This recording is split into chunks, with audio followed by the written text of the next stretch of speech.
የመጀመሪያ መረጃዬ በአጠቃላይ አብይ ማንን ይሰማል የሚለውን መነጋገር ያስፈልጋል። ለምን ኢሊቶች የኢትዮጵያ ኢሊቶች ሁሉም አካባቢ ያሉት የሆነ የአብይን ሀሳብ የሚሸምቱም እያየው ነው።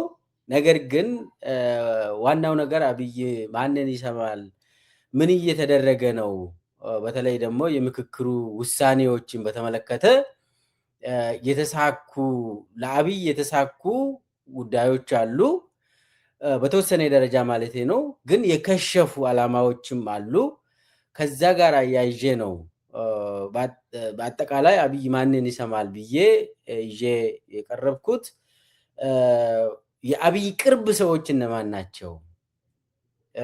አብይ ማንን ወደ ላይ እያወጣ ነው በዚህ ሰዓት እና የአብይ ዓላማ ምንድን ነው የሚለውን እናወራለን። ሌላው ደግሞ የሱዳን ውስጥ ለዩኤኢ የሚዋጉ የአብይ ሰራዊት አሉ። እነማን ናቸው? ማን ነው የሚመራቸው? አመራሩ ማን ነው የሚለውን ግቡስ ምንድን ነው የሚለውን መረጃ ሰብስቤ ያለው። ከዛ ጋር ተያይዞም ያው አጠቃላይ የምዕራብ ኢትዮጵያ እየሆነ ያለው ጉዳይ አለ።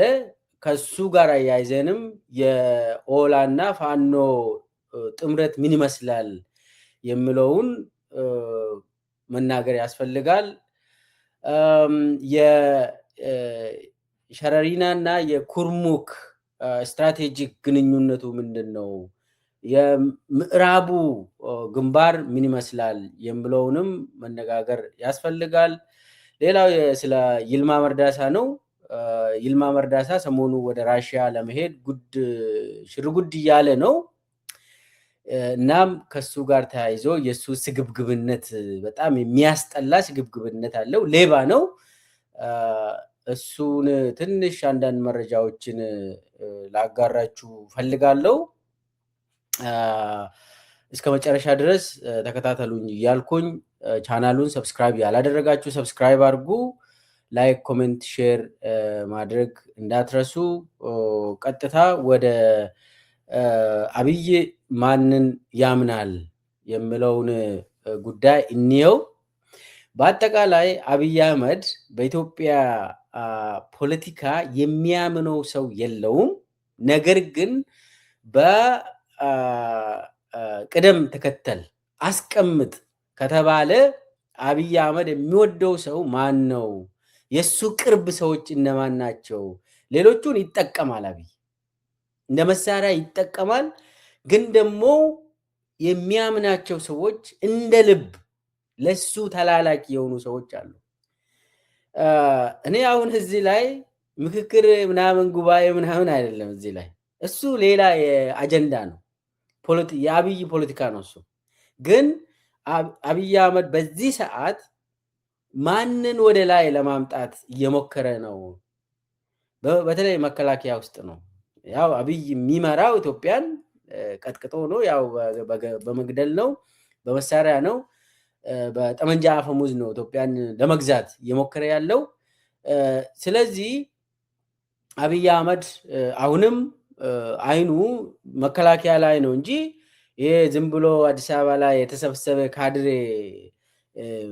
ምክክር ምናምን እሱን እርሱት። እሱ ዝም ብሎ ዋጋ የለውም። አብይ አውቆ የሰበሰባቸው ጉዳይ ነው።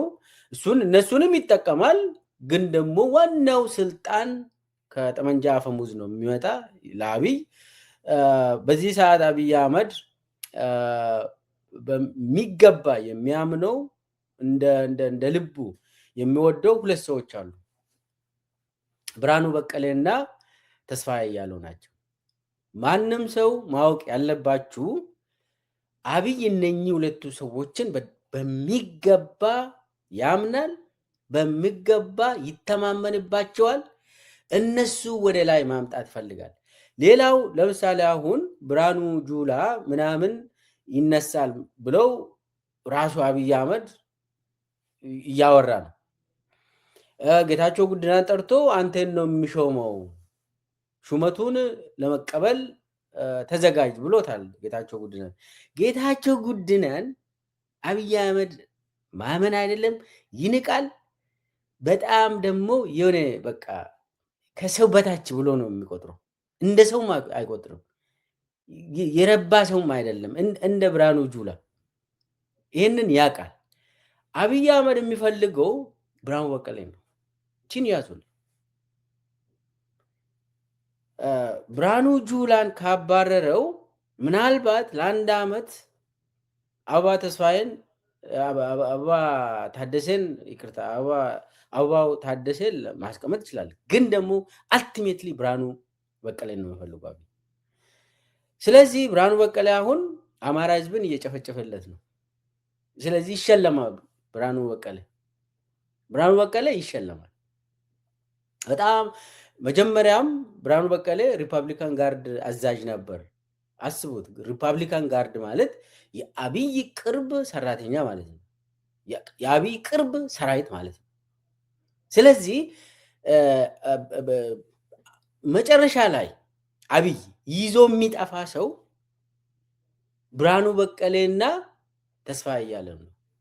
ይሄ ሹማ አብደታ የሚባለው ይሄ ልዩ ኮማንዶ የሚባለውን የሚመራ የግድያ ስኳዶችን የሚመራ ሹማ አብደታ ነው። ይሄ ድሮ ምንድነው የሚባለው? ይሄ አጋዚ የሚባለው አሁን ስፔሻል ኮማንዶ የሚባለው ልዩ ኮማንዶ እዝ ተብሎ የተዘጋጀው አብይ የሚጠቀማቸው ለመግደል እንደዚህ አይነት ከነሱ ጋር የሚሰሩ ሪፐብሊካን ጋርድን መጀመሪያ የመሰረተው ብርሃኑ በቀለ ነው።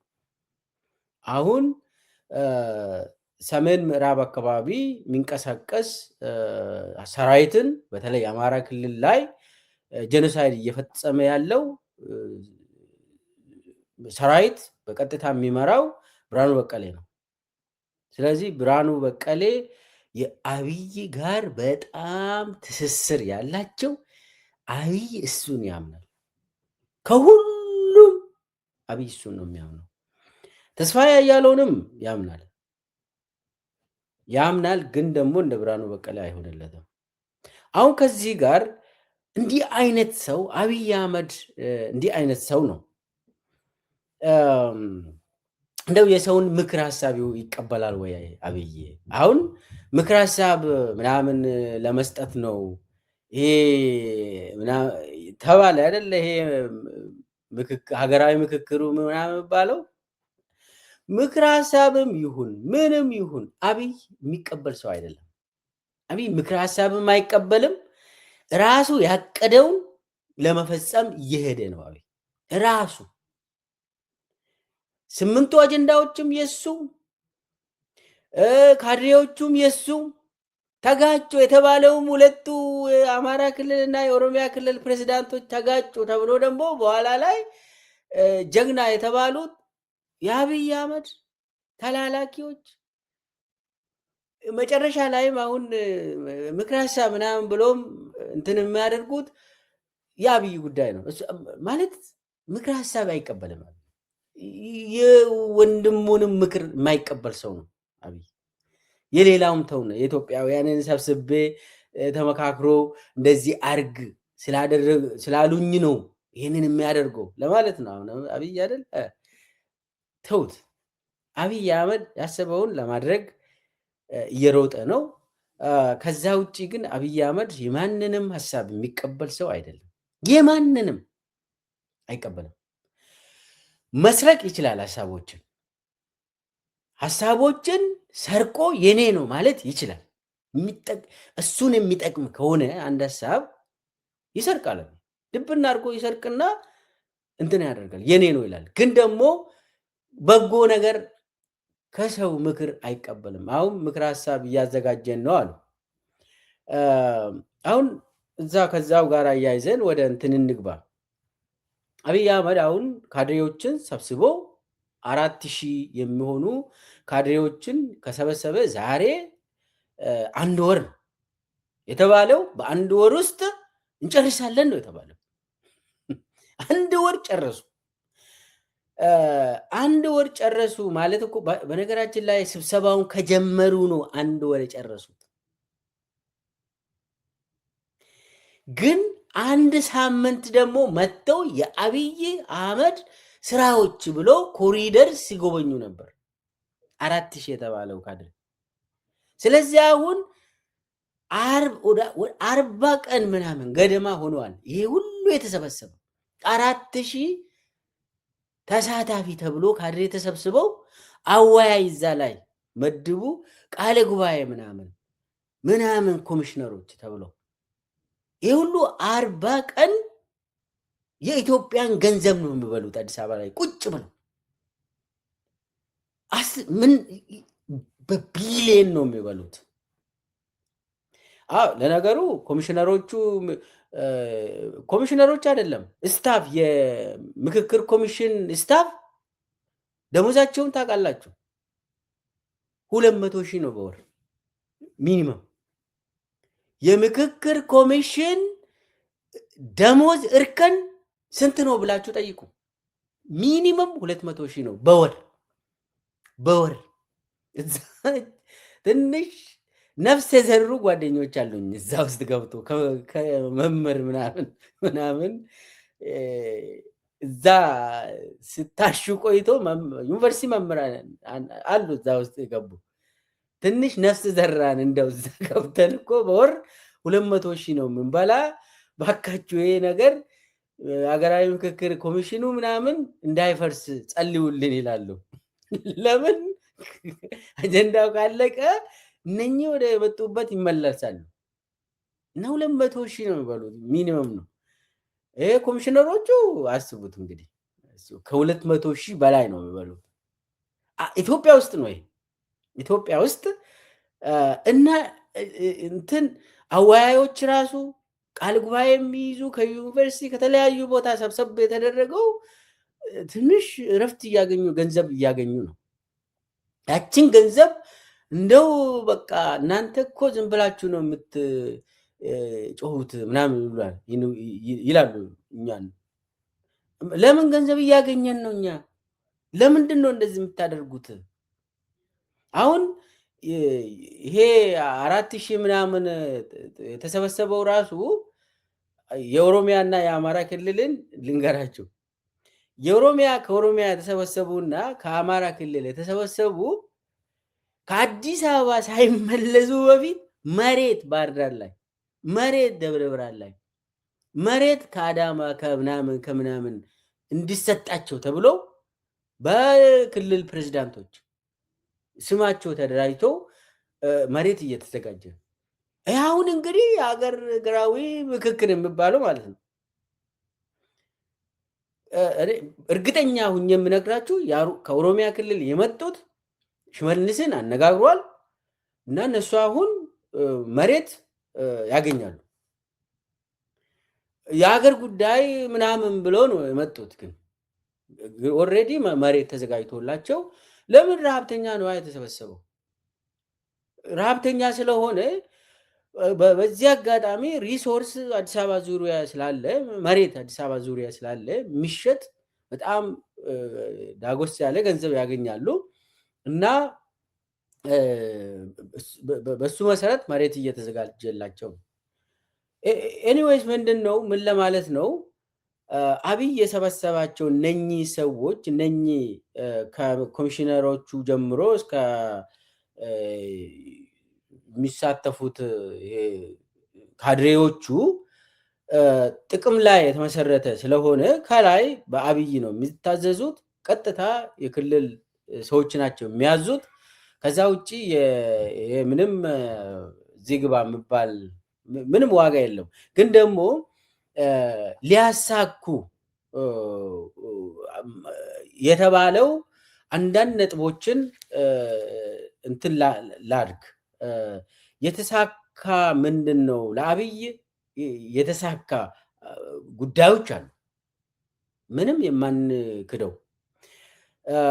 ግን ከዛ በፊት እነዚህ ኮሚሽነሮቹ የተናገሩት እሱን እንስማና ቀጥታ ወደ እንትኑ እንግባ። ተካሪዎች እስካሁን ድረስ ውጤት እያሳዩ ነው። 4000 ተመልከቱ። 8 ቦታ 500 ሆነው በስነ ስርዓት እየተመካከሩ ነው። 4000 ከተለያዩ ቦታ የመጡ ህዝቦች ወገኖቻችንን ይዞ እዚህም እዚያም አልፎ አልፎ ድምጾች ጎላ ብለው ተሰሙ ማለት ምንም አይደለም። በእያንዳንዱ 500 ውስጥ የተለያየን ባለድርሻ አካላት ነው። እዚህ ውስጥ እንግዲህ ዋናዎቹ ደግሞ ተመካካሪዎቹ ናቸው። በዚህ ሁሉ ሂደት ውስጥ የሚነሱ የተወሰኑ ሰጣ ገባዎች ሂደቱ እንደተዳከመ ወይም ደግሞ ሂደቱ መጨረሻው ውጤቱ እንደማያምር አድርጎ መገመት በጭራሽ ተገቢ አይደለም። ስለዚህ ሁልጊዜም እንደምንለው 8 አጀንዳዎች ላይ ነን። በተወሰኑት ላይ በእርግጠኝነት ጥሩ ምክረ ሀሳብ ይዘን እንቀርባለን የሚል ተስፋ አለኝ። ቢቻል በአብዛኞቹ ላይ ወይም ቢቻል በሁሉም አለበዚያ የተወሰኑት ሊያድሩ ይችላሉ፣ የተወሰኑት ደግሞ በሌላ አፈታት ሊፈቱ ይችላሉ። ሁሉንም ግን 8ቱንም የግድ ጨርሰን እንወጣለን የሚል አይደለም። አንዳንዶቹ ጊዜ ይፈጃሉ። አንዳንዶቹ የእናንተን ወደፊት ተዋጽኦ ይፈልጋሉ። ምናልባት ወደ ትውልድም ሊሻገሩ የሚችሉ ጥያቄዎች ሊኖሩ ይችላሉ። ይሄ በዳያሎግ ውስጥ ያለ ነገር ነው። አንዱ ይሄ ነው እንግዲህ እዚህ ላይ ከሁለት ቀን በፊት መስፈናሪያ የተናገረው ነው። ተስፋ ቆርጦ ላንጨርስ እንችላለን፣ የተወሰኑ ላይ ምናምን ግጭቶች ስላሉ የተወሰኑ ላይ መስማማት እንችላለን፣ ከዛ ውጭ ግን ምናምን ብሎ ቀበጣጥሮ ሄደ። ከዛ በኋላ ደግሞ አንድ የኮሚሽነር አባል የሆኑት ወይዘሮ መዓዛ ወጥተው ጨርሰናል አሉ። እሳቸው ደግሞ ውድብና አድርጉ፣ እሳቸው የተናገሩትንም እንስማ ነው አላችሁ። እንግዲህ ሀገራዊ ምክክር ኮሚሽን ባቀደው መሰረት በእቅዳችን መሰረት ስራችን በሚገባ እየተካሄደ ነው። በጠበቅነው ልክ እየሄደ ነው። በአሁኑ ሰዓት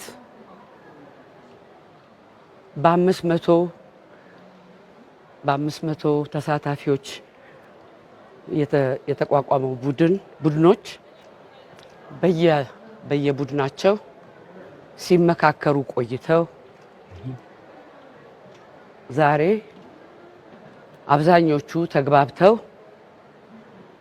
በምክረ ሀሳቦች ላይ ፊርማቸውን አውለው እየጨረሱ ነው። በዚህ ሂደት ውስጥ አለመግባባቶች፣ ግጭቶች አልነበሩም አይባልም። በመኖራቸው ምክንያት ግን ይህ ምክክር አስፈላጊ መሆኑን የበለጠ አረጋግጠናል። እነዛ ግጭቶች ተፈተው ተደማምጠው ወደ አንድ የጋራ ሀሳብ አማካይ ሀሳብ ላይ ደርሰው በአብዛኞቹ ጉዳዮች ላይ ተስማምተው 8ቱም ቡድኖች ስራቸውን እያጠናቀቁ ነው። ከዚህ ቀጣይ እነዚህ 8 የምክክር ቡድኖች ያዘጋጇቸውንና የተስማሙባቸውን ምክረ ሀሳቦች የሚያጣጥም ሃርመናይዝ የሚያጣጥምና የሚቃረኑ ነገሮች እንዳይኖሩ የሚጠነቀቅ ወይ ደግሞ ድግግሞሽ ያሉባቸው ምክረ ሀሳቦችን ወደ አንድ ለማምጣት የሚሰራ ቡድን ተቋቁሟል። በየ8ቱም ቡድን ተመርጠው ጨርሰው ስራቸውን ዛሬ ከሰዓት በኋላ ይጀምራሉ። እነሱ የሚሰሩት ስራ አጠቃለን ለምናቀርበው ምክረ ሀሳቦች አንድ ወጥነት እንዲኖራቸው ለማድረግ የሚሰራ ስራ ነው። ከዚህ ባሻገር አንዳንድ ቅሬታ የሚያቀርቡ ግለሰቦችም ሆኑ ቡድኖች፣ የፖለቲካ ፓርቲዎች ያቀረቡትን ቅሬታዎች ባለን የቅሬታ አፈታት ስነ ስርዓት መሰረት ጉዳዩ እየተጠና ውሳኔ የምንሰጠው ይሆናል እና እየተቀበልንም ነው፣ እየመረመርንም ነው፣ ውሳኔም እየሰጠን እንላለን ማለት ነው። ከዚህ ባሻገር የሚቀጥለው ምዕራፍ ይሄ ሁሉ የተደከመበት ለረጅም ጊዜ ሲደከምበት የቆየ ምክክር ውጤታማነቱን ለኢትዮጵያ ሕዝብ የምናበስር ይሆናል። በአብዛኛው ስራችን 3/4ኛው ስራችን እየተጠናቀቀ ነው። አመሰግናለሁ። ፔሬድ ይኸውላችሁ እዛቸው መጥተው ጨርሰናል አሉ። መስፍን አርአያ ከአንድ ቀን በፊት በቃ አንችልም፣ የተወሰኑ ነገር አጀንዳዎች ላይ የተስማማነውን እናቀርባለን፣ ሌላው ለትውልድ የሚሻገር ጉዳይ ነው ብሎ ተስፋ ቆርጦ እዛው አጀንዳው ወርውረው ሄደ። መስፍን ሬንጀሩን ሁሉ አስቀምጦ ሄደ። ከዛ ሂድና ከላይ የመጣ ነው እሳቸው አሁን ወይዘሮ መዓዛ የተናገሩት ከላይ ትእዛዙን ከላይ ወስደው መጥተው አልቋል፣ ጨርሰናል፣ አመሰግናለሁ አሉ። እቺ ትንሽ 3 ደቂቃ ነው በነገራችን ላይ መጥቶ ለሚዲያ ወርወር አድርጎ ነው የሸሹታል። ምንም ሌላ መስፍን መጥቶ አትሊስት 15 ደቂቃ 20 ደቂቃ አውርቶ ነው የሚሄደው። እሳቸው ገና መጥተው 3 ደቂቃ ማትሞላ ነገር ተናግሮ ምንም በቃ ጨርሰናል፣ በቃ እንኳን ደስ አለን ነው ከላይ የተነገረው። አብይ አህመድ እንደዚህ ብላችሁ አስተካክሉ ብሏቸው መስፍን አርአያ እኔ ጨርሻለሁ ስላሉ መሰለኝ እሳቸው ምክትል ስለሆኑ ወጥቶ እንዲናገሩ ተባለ። በቃ ጨርሰናል፣ ይሄ አቤቱታ ካላችሁ አስገቡ ነው የተባለው። ነገሩ ምንድን ነው? ፊታቸው ላይ የፈነዳ ጉዳይ ነበር። በተለይ የአዲስ አበባ ጉዳይ አብይ አማራና ኦሮሞን አጋጭቼ እኔ አስታራቂ ሆኜ እወጣለሁ ብሎ የጀመረው ድራማ ፊቱ ላይ ፈነዳ፣ የአብይ ፊት ላይ ፈነዳ። ከዛ በኋላ ከዛ መውጣት አልቻለም አብይ። ድራማውን ከዚህ በፊት ተናግሬያለሁ። አብይ የሚፈልገው አጀንዳውን ያችን አጀንዳ ነው እንጂ ከአብይ ምንም አይነት መፍትሄ አታገኝም። ኦሮሞም ከአብይ ምንም አይነት መፍትሄ አያገኝም። ሌላው ኢትዮጵያውያንም ከአብይ አህመድ ምንም አይነት መፍትሄ አያገኝም። አብይ አጀንዳውን ለመስጠት መጥቷል። ግን እዚህ ላይ ምንድነው የተባለው? አጀንዳዎቹ ተስማምተናል ምናምን እሳቸው ከተናገሩ በኋላ የምክክር ኮሚሽኑ ፌስቡክ ገጽ ላይ ብትሄዱ 8ቱ አጀንዳዎች ላይ ተስማምተን ተፈራርመን እየወጣን ነው የተባለው። ፊርማው ፕሮግራም ደግሞ ያሳያሉ። በነገራችን ላይ ፊርማ ፕሮግራሙ ለውሎ አበል የሚፈርሙት ነው። በነገራችን ላይ ቃል ጉባኤ ላይ አይደለም የፈርሙት። ሂዱና ይዩት።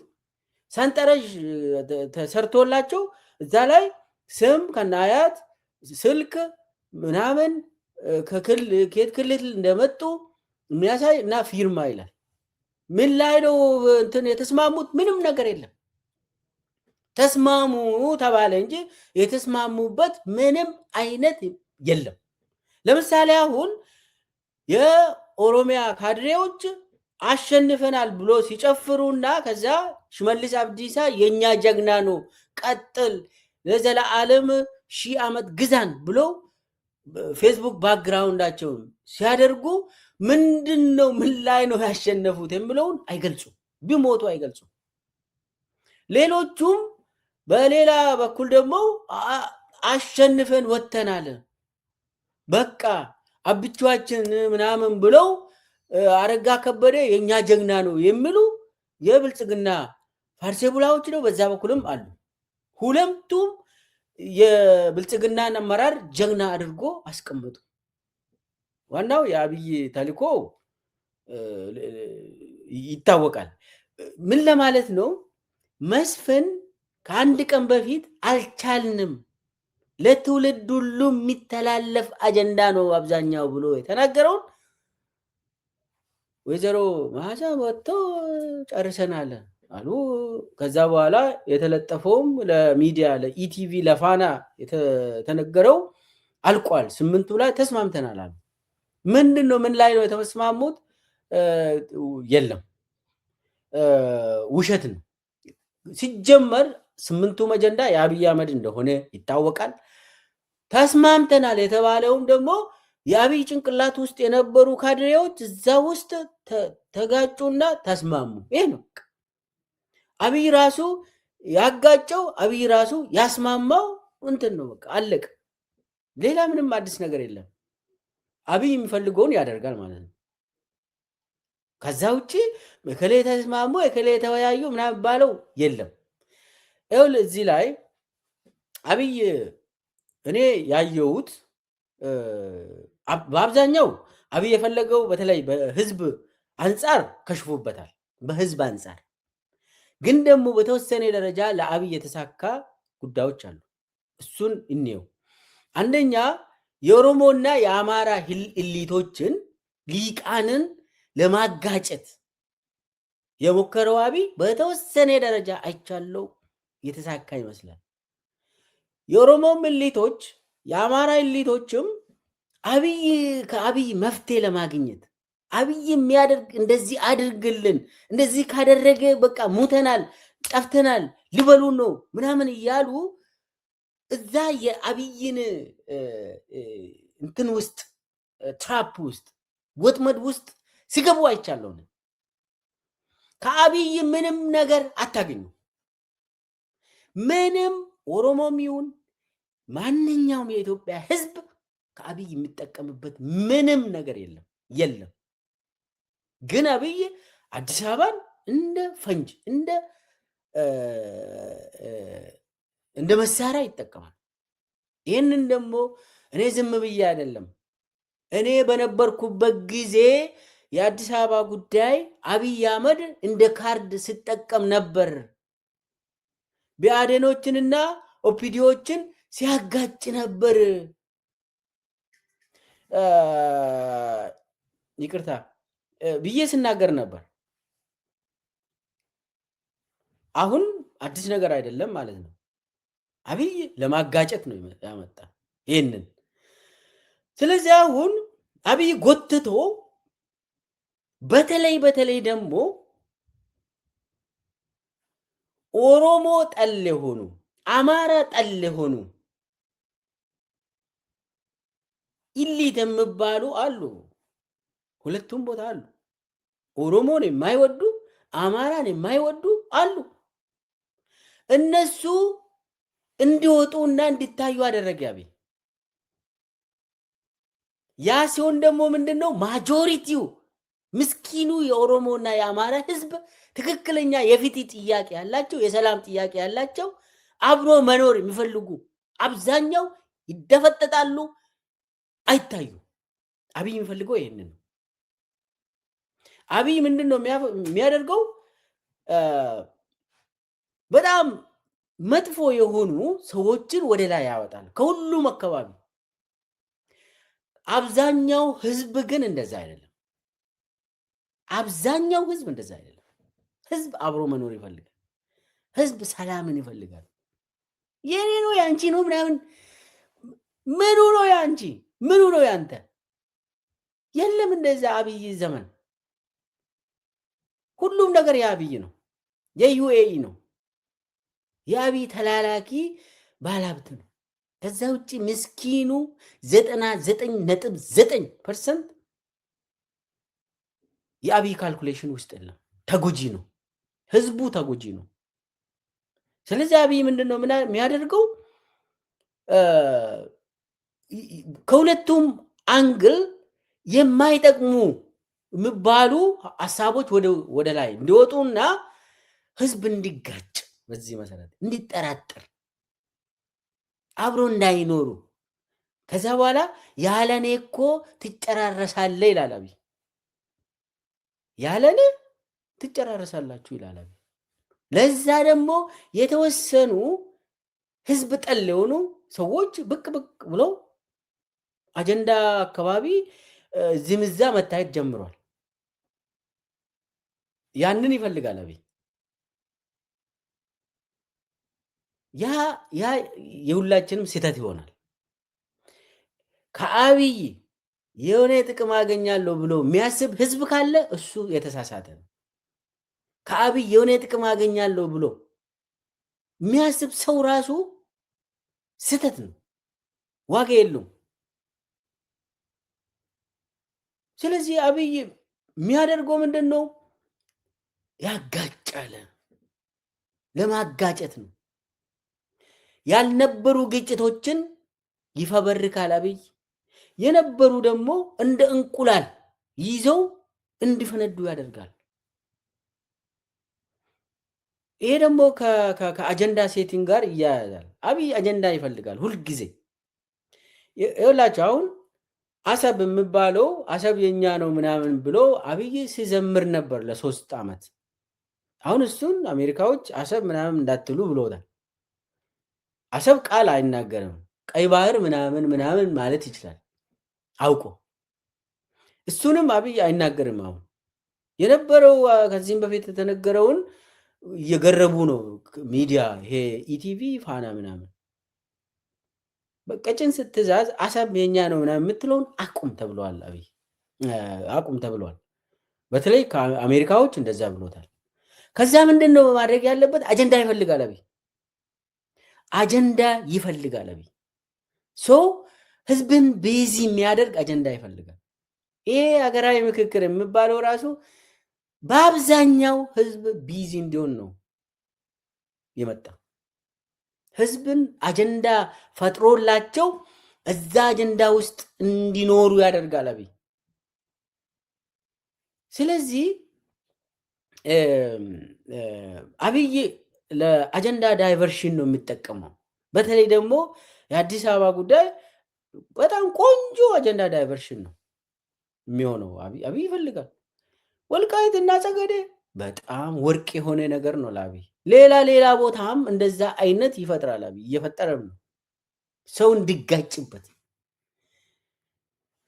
የዚህ ተቃራኒ ደግሞ ሰው ሰልችቶታል እንደዚህ አይነት መጋጨት። ራሱ ሰው በጋራ መኖር ይፈልጋል። ሰው በጋራ መጠቀምን ይፈልጋል። በአብይ ዘመን የግል ቤት ራሱ ያንተ አይደለም። በአብይ ዘመን የግል ቤት የምትኖርበት ቀበሌ ላይ መብት የለህም አንተ። እዛ ገጠር ቀበሌ ውስጥ ራሱ ያንተ አይደለም። መሬቱም ያንተ አይደለም፣ እህሉም ያንተ አይደለም፣ ቤቱም ያንተ አይደለም። ሌላ ይቅርና። ስለዚህ አብይ ሁልጊዜ ምንድን ነው የሚያደርገው? አጀንዳው ከሱ ዳይቨር ተደርጎ ዋናው መንስኤ ዋናው የኢትዮጵያ ችግር አብይና እሱ ስርዓት ሆኖ ሳለ ሁሉም አጀንዳዎች ከሱ ወርዶ የጎንዮሽ እንዲሆን የኔ ነው ምናምን ጨዋታ ውስጥ እንዲገባ ሰው። ከዛ በኋላ አብይ ነፃ ወጥተው እንዳውም ዳኛ ይሆናል። በቃ ግን ደግሞ ያንን አታገኝም። አብይ እስካለ ድረስ አገር እንዳለ ኢትዮጵያ ሙሉ በሙሉ ተሽታለች። የዩኤኢ ነው በግል በቀጥታ ይገዙታል። ዩኤኢዎች ናቸው ኢትዮጵያን የሚገዙ በቀጥታ። በዚህ ደረጃ ያለ ሉዓላዊነት የሌላት ሀገር በውስጥ በየእንትን እንድትጋጭ ያደርጋል አብይ። ለምንድን ነው አብራችሁ የምትሰሩት? በየቀኑ ይቀሰቅሳል። ስለዚህ አብይ አጀንዳ ዳይቨርሽን አድርጎ ተጠቅሟል። በተወሰነ ደረጃ ተሳክቷል። ይኸው እኛም የእሱን አጀንዳ ነው የምናወራ በየጊዜው። ግን አጀንዳውም መግዛት የለብንም። የአብይን አጀንዳ መግዛት የለብንም። ከመሰረቱ መፍትሄ የምታገኘው የአብይ ስርዓትን በማሸነፍ ብቻ ነው። አብይ ስርዓትን በመገላገል ብቻ ነው የምታሸንፈው፣ ነፃ የምትወጣ መብትህም የሚከበርልህ አብይን ስታሸንፍ ነው። አብይን እንደው ይሄንን ስጠኝ እንደዚህ አድርግልኝ የምትለው ከሆነ ተሳስተሃል። አብይን አታውቁም ማለት ነው። አጀንዳ ዳይቨርሽን ነው የማጋጨት ስራ በተወሰነ ደረጃ አይቻለው። ሰው ሂዶ እዛ መስመር ውስጥ እንዲገባ ሴንሲቲቭ ኤሪያ ስለሆነ እንደዛ አድርጓል። የዲፕሎማቲክ እንትንም ለመጠቀም ይሞክራል አብይ። የፈረንጆች ደግሞ እንደዚህ አይነት እየተመካከሩ ነው ምናምን ናሽናል ዳያሎግ ሲባል በጣም ይወዳሉ። ስለዚህ አብይ እንደዚህ አፒራንስን ነው የሚያዩት ፈረንጆች። ይህንን እንትን በማድረግ ግርግር በመፍጠር እየተመካከሩ ነው ኢትዮጵያውያን ብሎ በመዘገብ ሰላም ነው ኢትዮጵያ ውስጥ እኮ ምንም ችግር የለም፣ የሚበጠብጡኝ ትንሽ የሆኑ እዛ ትግራይ ውስጥ አማራና ኦሮሚያ አካባቢ ትንሽ አካባቢ ነው እንጂ ይህንን መልእክት ለማስተላለፍ ነው አብይ የሚሞክረው። ያንን እንትን እያለ ነው፣ ግን የተሳካለት አይመስልም። ግን እዚህ ላይ አብይ ምንድን ነው ያደረገው? የራሱ መዋቅር እንድጋጭና ጀግና ሆኖ እንዲወጣ አድርጓል። አብይ ነፍሰ ገዳይ የሆኑ ሰዎች ጀግና ተባሉ። ለምን? ምክክሩ ላይ ስለተጋጩ። ለምሳሌ አሁን ሽመልስ አብዲሳ፣ አረጋ ከበደ ጀግና ይባላሉ። ምኑ ጋር ነው ጀግና የሚሆኑ? ሰውን ስለጨፈጨፉ ከሃዲ ስለሆኑ ግቡ ያው ይሄ ነው። ራሱ ተቃዋሚ ይሆናል አብይ፣ ራሱ አስተዳደር ይሆናል። ችግሩም እሱ ጋር ነው፣ ፈቺውም እሱ ነው እና ወደ ሲኦል የሚወስድ መንገድን የሚመራ እሱ ነው፣ ወደ ገነትም እኔ ነኝ የሚወስደው ይላል። ችግር ፈጣሪ ሆኖ ሳለ የችግሩ መንስኤና መሰረት አብይ አህመድና የሱ ስርዓት ሆኖ ሳለ መፍትሄውን በእኔ በኩል ነው የሚመጣ ይላል። ያንን ነው ያደረገው እና ሽመልስ አብዲሳ ጀግና ምናምን ሲባል በጣም ሩቅ ነን፣ በጣም ሩቅ ነን። አረጋ ከበደ ለእኛ እየተናገረ ነው ሲባል በጣም ሩቅ ነን። እኔ በአብይ አህመድ የሚፈታ ችግር ሳይሆን ችግሮች እየተባባሱ ይሄዳሉ። አብይ አህመድን ስልጣን ላይ ባስቆየን ቁጥር ችግሮቻችን እየተባባሱ ይሄዳሉ። ሰው አብይ እኮ በቃ ለድግስ እየተዘጋጀ ነው። ጨርሰናል አለ አይደል? አዎ።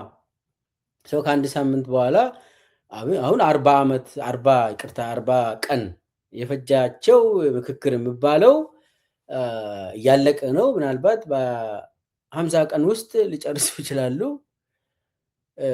ግን እዚህ ላይ የኢትዮጵያ ሕዝብ ኢኮኖሚ በጣም እየተዳከመ ነው። በእነኚህ 4000 ቢያንስ 5000 አይሞሉም ብላችሁ ነው ይሄ እንትን ቃል ጉባኤ የሚይዙ የሚያስተባብሩ እዚህ ስታፍ ሙሉ ደህንነቶችም እዛ ውስጥ ይገባሉ፣ ገንዘብ ይበላሉ። በጣም ከባድ ገንዘብ ነው የሚበላ። ሰው አሁን በ50 ቀን ውስጥ እንጨርሳለን እያሉ ድግስ ነው። ፈረንጆች የተጠሩ ነው። ብዙ የአፍሪካ መሪዎች እንዲገኙ ግብዣ ተደርጓል። ኦባሳንጆ ኦልሬዲ ከፍተዋል። መግዝጊያ ላይም ይመጣል እና ለዛም ደግሞ ደላላዎች ተመድቦ በየቦታ እንድትገኙልን ቆንጆ ነገር ምናምን ይሄ ምክክር የሚባለው ነገር እየተካሄደ ነው፣ ሊያልቅ ነው ተብሎ ጥሪ እየተደረገ ነው። እና አብይ ለሾው ነው የሚፈልገው፣ ለሾው ብቻ ነው እንጂ ምንም አይነት ችግር አይፈታልም። ምንም አይነት አሁን የተባለው ምንድን ነው? ምክር ሀሳብ ነው ተባለ። ምክር ሀሳብ በአሁኑ ሰዓት ውሳኔዎች እየወሰንን አይደለም። እስካሁን ድረስ አንድም ውሳኔ በአንድም አጀንዳ ላይ አልተሰጠም። ምናልባትም ወደፊትም አይሰጥም። ውሳኔ የሚሰጠው ምንድን ነው? ምክረ ሀሳብ ነው። ምክረ ሀሳብ በእያንዳንዱ አጀንዳ ላይ እንደዚህ ቢሆን አቅጣጫው በዚህ ቢሄድ እና ተግባራዊ አካላት ይህንን ቢያደርጉ ተብሎ ባለፈውም እንዳልኩት ለህግ አስፈጻሚውም ለህግ አስከባሪውም ወይም ደግሞ ለህግ አውጪውም ለህግ ተርጓሚው የሚተላለፉ ምክረ ሀሳቦች ይሆናሉ። ለፖለቲካ ፓርቲዎች የሚሰጡ ምክረ ሀሳቦች ይኖሩናል። ለሃይማኖት ተቋማት የሚሰጡ ምክረ ሀሳቦች ይኖሩናል እና ለተለያዩ ተግባራዊ አካላት የምንሰጣቸው ምክረ ሀሳቦች ነው እንጂ ልክ አሁን እንዲሁ እየተንሸራሸረ ያለው ሀሳብ በዚህ ሀሳብ ላይ ድምፅ ብልጫ ይሰጥበታል ሰሞኑን። ስለዚህ በጋራ ተመካክረው ከደጅም ከውስጥም ያሉ ሎቢ ተደርገው በዚህ ውሳኔ ላይ እንዲህ ሊያደርጉ ነው የሚባለው ነገር ከአሉባልታ ያለፈ አይደለም። ስለዚህ ይሄ ለሁላችንም ግልጽ ሊሆን ይገባል። እዚህ ላይ ምክረ ሀሳብ ነው የምንሰጠው፣ ውሳኔ አይደለም ብሎ ምን አይነት ውሸት ነው የሚያወራ? ትልቅ ሰው አይደለ እንዴ? ለአብይ እያመቻቹ ነው። አብይ ነው ውሳኔ የሚሰጠው። ኦፍኮርስ ከዚህ ንግግር የምናየው አብይ ነው ወሳኙ አለ። የህግ አውጪ፣ ህግ አስፈጻሚ፣ ዳኝነት፣ ፓርቲዎች እሱ ውሸት ተወሱ። የለም ኢትዮጵያ ውስጥ አብይ አህመድ እኮ ህግ አውጪ እሱ ነው፣ አስፈጻሚ እሱ ነው፣ ዳኛው እሱ ነው፣ ፖሊስ እሱ ነው፣ መከላከያ እሱ ነው፣ ነዋሪ እሱ ነው፣ ከንቲባ እሱ ነው፣ ሁሉም ነገር እሱ ነው። የክልል ፕሬዚዳንቶች እሱ ነው፣ የፓርቲ ፕሬዚዳንት እሱ ነው። አብይ ነው ሙሉ ሙሉ ኤቭሪቲንግ እንትን የሚያደርገው። አብይ እኮ ራሱን እንደ አገር ያህል ይህንን ታውቃላችሁ አይደል? እኔ ኢትዮጵያ ነኝ ይላል። አብይ ኢትዮጵያ ነኝ ይላል፣ አገር ነኝ ይላል። ይህ በሽተኛ የሆነ ሰው አገር ነኝ ይላል እና ኢትዮጵያን እያሰቃየ ኢትዮጵያውያንን እየገደለ እኔ አገር ነኝ ይላል ማለት ሁሉንም ስልጣን ሰብስቦ ይዞ ማለት ነው። ምንም አይነት ፓርላማ የሚባል የለም፣ ውሸት ነው። ዳኛ የለም፣ ሚኒስቴሮች ምናምን ብሎ እሱ የሚሰበስበው ይህ ኮሾባ የሆነ እንትን ምራጭ ምንም ዋጋ የሌለው ነው። አብይ የሚሰበስባቸው የለም። ምንም አይነት ክልል የሚባልም የለም በአብይ ዘመን። የገዳይ የነፍሰ ገዳዮች ስብስቦች አሉ። ለምሳሌ ኮሬ ነገኛ አለ ኦሮሚያ ላይ ሽመልስ የሚመራው ሰውን ይገላሉ። አማራ ክልል ላይ ደግሞ መከላከያም አለ፣ እነሱ ስር እንትን አሉ። ይሄ አረጋ ከበደ የሚመራው ነፍሰ ገዳዮች አሉ። ሌሎቹ ክልሎች እንደዛው ነው እና ለሱ ነው ምክረ ሀሳብ የምንሰጠው አለ። ለሱ ነው እየጻፍን ያለ ነው። ለሱ ነው የምናዘጋጀው ወረቀቱን። እሱ ነው አዘጋጁልኝ ያለው አለ። ወል አንዱን እሱ ያመነው ይህ ሁሉ ካድሬ ሰብስቦ አብይ የሚፈልገው የሚታወቅ ነገር ነው። ፕሬዚዳንት መሆኑ ድሮም ይፈልጋል አብይ። ይህ ሁሉ ድግስ አያስፈልግም። ይህ ሁሉ ገንዘብ አያስፈልግም። 4,000 5,000 ሰው ሰብስበ የኢትዮጵያን ገንዘብ ኢኮኖሚ አጥፍተ መሄድ የለብህም። አብይ የሚፈልገው ነገር ነው የሚሆነው ማለት ነው። ግን አብይ ምንድን ነው የምለው የሚፈልገው ነገር አለ አይደል? እነኚህ ሰብስቤ እነሱ ናቸው የወሰኑት ይላል አብይ። ሀገራዊ ምክክር ጉባኤው የወሰነውን ነው የተጠቀምኩት ይላል አብይ። ይሄኛው ደግሞ ምንድን ያለ ምክረ ሀሳብ ነው ያቀረብኩለት አለ አይደል? ምክረ ሀሳብ ምን ማለት ነው? ወሰነ ማለት እኮ ነው። ውሳኔ ማለት ነው በሌላ ቋንቋ። ኦፍኮርስ አብይ የማይረባ ከሆነ ልጥለው ይችላል። የማይፈልገው ነገር ካየ ልጥለው ይችላል። ግን ደግሞ ኦልሬዲ የሚፈልገው ነገር አድርጓል። አሁን ሲያጋጭ ቆይቶ ተስማምተዋል ተባለ አይደል? የት ገቡ? ከዚህም በፊት ብልጽግና ውስጥ እዛው እንትን የተባለው አልተስማሙም፣ በቃ ሊዋጉ ነው፣ ተቀወጠ ምናምን የተባለው የት ገባ? ደግሞ ፊርማ የተባለው አቴንዳንስ ነው። ፊርማው ሰንጠረዥ ተሰርቶላቸው ለውሎ አበል ፈርሞ የሚወስድ ሰው ሰልፍ ይዘው ብጣሽ ወረቀት ንጹህ ወረቀት ላይ ነው የሚፈርሙት። አይቻልም። እና ወረቀት ላይ ዝም ብሎ ሚኒት አይደለም እኮ ቃል ጉባኤ አይደለም። የፈረሙትን 1-3 ሰዎችን አናግሬያለሁ። ምንድን ነው የፈረማችሁት ብዬ ጠይቄያለሁ። ታውቃላችሁ ወይ ተስማምተናል ብላችሁ የፈረማችሁት ነገር ብዬ ስጠይቃቸው አይ ፈርሙ ተባለው እንጂ ቃል ጉባኤውን መቻየን አላየንም፣ አያሳዩንም፣ ምስጢር ነው አሉ። ምስጢር ቃል ጉባኤ እና ምንድን ነው የፈረማችሁ? ፈርሙ የተባለው እዛ ሰልፍ ይዘን ፈረምን።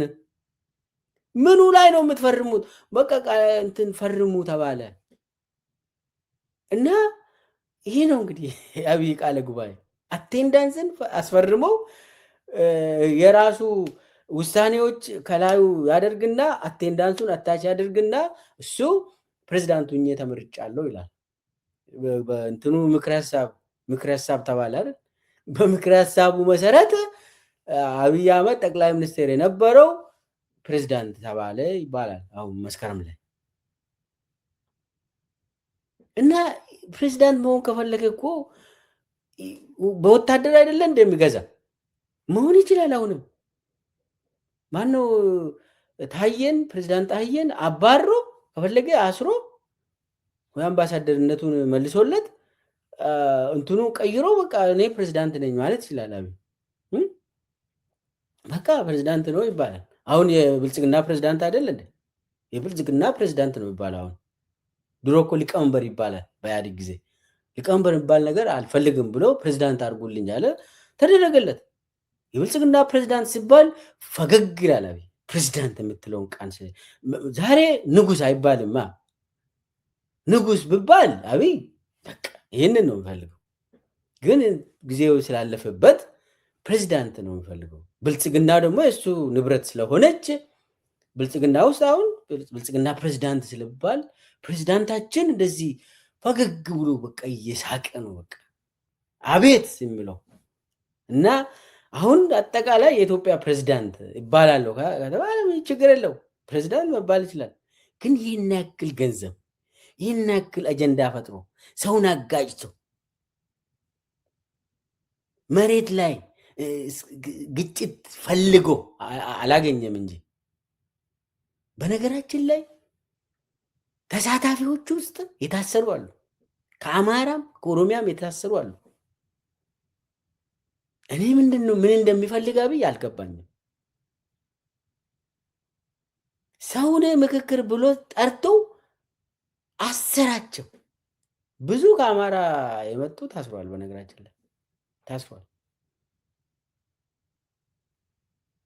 እዛ አረጋ በደንብ ጭንቅላታቸው ውስጥ አላስገቡም መሰለኝ፣ ታስሯል። ካድሬዎቹ አይናገሩም፣ ግን ያ ነገር ሆኗል። ከኦሮሚያም ታስሯል ሰው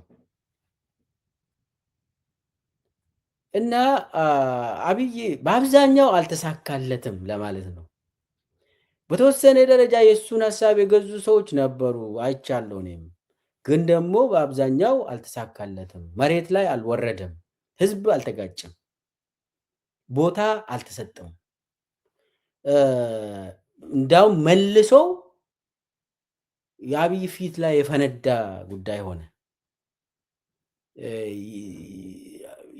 ይቆጨዋል። ለምን ይህንን ፑሽ ማድረግ አልነበረብኝም ብሎ ራሱ እዛ እንዲጋጩ አድርጎ በኋላ ከቁጥጥር ውጭ ሆኖበታል አብይ። በተለይ ደግሞ አማራና ኦሮሞን አካሄዱ እሱ እንትን ለማጋጨት የሄደበት መስመር መልሶ እሱ ራሱን ነው ይበላ፣ አብይን በላ እንጂ ኦሮሞና አማራማ መቼም አይጣሉ። ምኑ የአብይን ሴራ ውስጥ ገብቶ ህዝቡ ይጣላል? አየ ህዝቡ እኮ 7 ዓመት አየ። የአብይ ሴራ ምን እንደሆነ ማቅ ሰው የለም። በአሁኑ ሰዓት በየቦታ ግጭቶችን ወለጋ ውስጥ፣ ሰላሌ፣ ሰሜን ሸዋ፣ ምስራቅ ሸዋ በየቦታ አማራና ትግራይ መካከል በየጊዜው አብይ የሚፈልገው አሁን ባለፈው ሸረሪና አካባቢ የጀመረው አብይ የትግራይ ኃይል እንትም ውስጥ ገብቶ ወልቃይትና ጠገዴ ውስጥ ገብቶ እዛው ይጀምራል ብሎ አቅዶ ነበር። ለምን እዛ ጋር አማራና ትግራይ ወይን ለማጋጨት ነው አብይ እቅዱ። ጸሎቱ እሱ ነበር፣ አልሆነለትም። ስለዚህ አብይ ብዙም የተሳካለት አይመስለኝም በዚህ በምክክሩ ራሱ። እንዳውም አንዳንድ ኮሚሽነሮች ግራ ገብቷቸዋል። ይህ ሽማግሌው ጭምር እየሆነ ያለውን አያውቅም እሱም መሰለኝ። ማለት አካሄዱ ከዚህም በፊት ተገዝቷል። ኦልሬዲ ተገዝቶ ኦልሬዲ ገንዘብ አላቸው ተሰጥቷቸዋል። ለምን ሚኒመም የሚበላ እኮ 200,000 ነው ብያለሁ። የኮሚሽኑ ሰራተኛ ገንዘብ እንደዚህ ነው የሚበሉት። ግን ያሰቡት ነገር አለ